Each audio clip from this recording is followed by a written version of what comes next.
ಶುಭೋದಯ.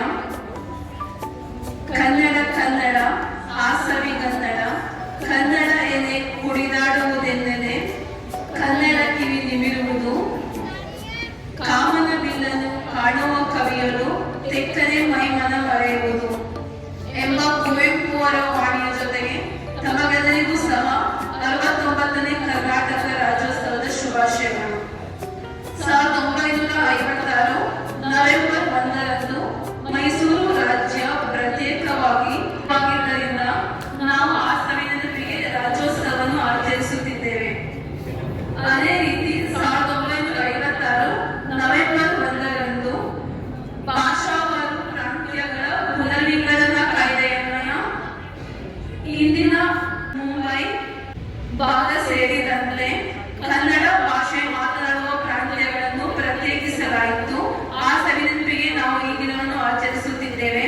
ಅದೇ ರೀತಿ 1973 ನವೆಂಬರ್ 1ರಂದು ಅಂದಿನ ಮುಖ್ಯಮಂತ್ರಿಗಳಾಗಿದ್ದ ದೇವರಾಜ ಅರಸು ಅವರು ಕನ್ನಡದ ಆಶಯದಂತೆ ಈ ಮೈಸೂರು ರಾಜ್ಯಕ್ಕೆ ಕರ್ನಾಟಕ ಎಂದು ಪುನರ್ನಾಮಕರಣ ಮಾಡಿದ್ದು ಈ ದಿನದಲ್ಲೇ. ಆ ಸವಿನೆನಪು ಸಹ ನಮಗೂ ಇವತ್ತು ಈ ದಿನವನ್ನು ಆಚರಿಸಲು ಸಹಾಯ ಮಾಡುತ್ತದೆ. ನಾವು ಯಾವಾಗಲೂ ಮಾತೃಭಾಷೆಗೆ ನಮ್ಮ ತಾಯಿಗೆ ಎಷ್ಟು ಗೌರವ ಕೊಡ್ತೀವೋ ಅಷ್ಟೇ ಗೌರವವನ್ನು ಕೊಡಬೇಕು.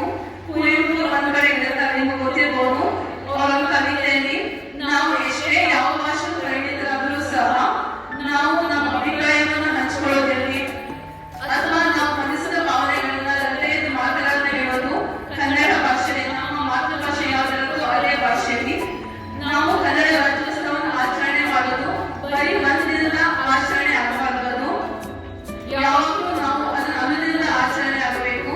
ಅದೇ ರೀತಿ ನಾವು ನಮಗೆಲ್ಲ ಯಾರಿಗೆಲ್ಲ ಗೊತ್ತಿರಲು ನಮ್ಮ ಸ್ನೇಹಿತರಿಗಿರ್ಬಹುದು ಅಥವಾ ಬೇರೆ ರಾಜ್ಯದಿಂದ ಬಂದವರಿಗಿರ್ಬಹುದು ಕನ್ನಡ ಭಾಷೆಯನ್ನು ಕಲಿಸೋದ್ರ ಮೂಲಕ ಅಥವಾ ಯಾರಾದ್ರೂ ತಪ್ಪಾಗಿ ಕನ್ನಡ ಮಾತಾಡ್ತಿದ್ದಾಗ ಅವರಿಗೆ ಸರಿಯಾಗಿ ತಿಳಿಸೋದ್ರ ಮೂಲಕ ನಾವು ಕನ್ನಡವನ್ನ ಯಾವತ್ತೂ ನೆನಪಲ್ಲಿ ಯಾವತ್ತೂ ಅದು ಆಶಾನಿರ್ತರ ಮಾಡಬಹುದು. ಯಾವತ್ತೂ ಕನ್ನಡ ನಿಮ್ಮ ಹೃದಯದ ಭಾಷೆ ಆಗಲಿ ಅಂತ ಹೇಳ್ತಾ ನನ್ನ ಮಾತನ್ನು ಮುಗಿಸ್ತೇನೆ. ಧನ್ಯವಾದಗಳು.